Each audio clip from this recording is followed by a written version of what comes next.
Welcome new team member. Today we are going to spend about 7 minutes learning about treatment teams and treatment plans. The treatment team is a multidisciplinary group of highly trained clinical professionals devoted to the care and treatment of individuals suffering from severe and persistent mental illness. Welcome to the team. Teams are often referred to by the attending psychiatrist's last name. Nevertheless, care is delivered by a team with all members having influence and input on patient care and treatment planning. Although CMS considers minimum team membership as the patient, a nurse, a social worker and a physician.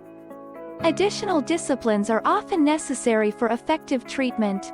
A team may also consist of a treatment programming coordinator, healthcare technician, psychologist, pharmacist, nutritionist, creative and expressive art therapist, physical therapist, occupational therapist, peer support specialist, recreational therapist, patient family or significant other, and whoever else is necessary to benefit the patient in their recovery. The treatment plan is the most important document in the chart. It is patient-specific, focusing on the unique needs of a single patient. It is a multidisciplinary communication tool on what clinical care the patient will receive. The plan grows and adapts with the patient's changing clinical picture. In many ways, the treatment plan is the trail map for how staff will help the patient.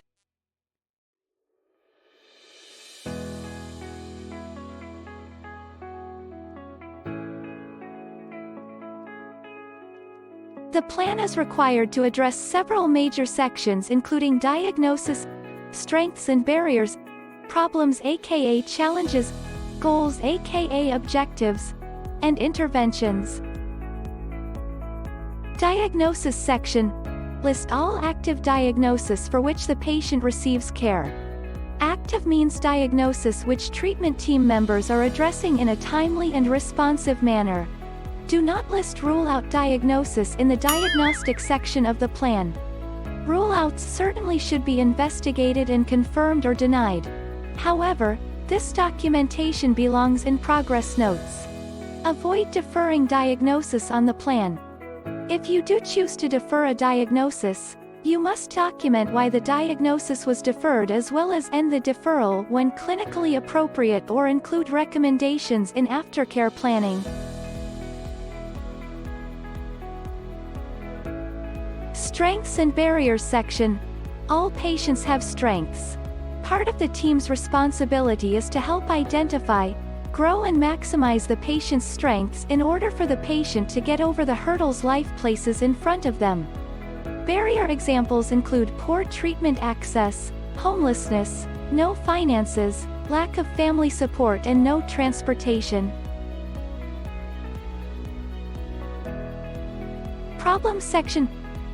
Problems are quickly found by examining reasons why the patient was admitted, reasons why the patient is not ready for discharge and other challenges for the patient. The team should always consider the question, is this a problem for the patient or for the staff?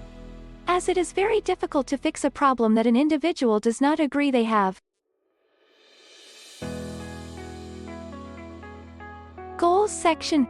Goals must be SMART.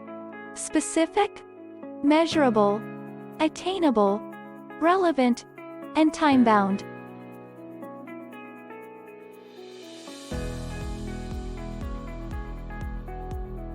Goals, long and short-term. Long-term goals are the desired patient outcome. They may occur in or after hospitalization. Short-term goals are the smaller accomplishments along the path to achieving the long-term goal.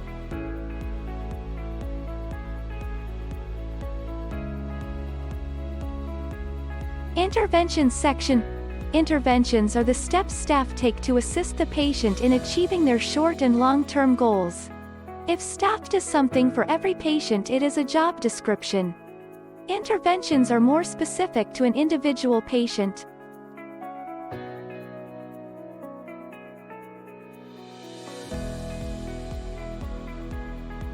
Further education and resources on treatment planning include additional similar tutorials, treatment planning quick reference guide, and treatment plan mentor consultation by asking your treatment programming coordinator for assistance.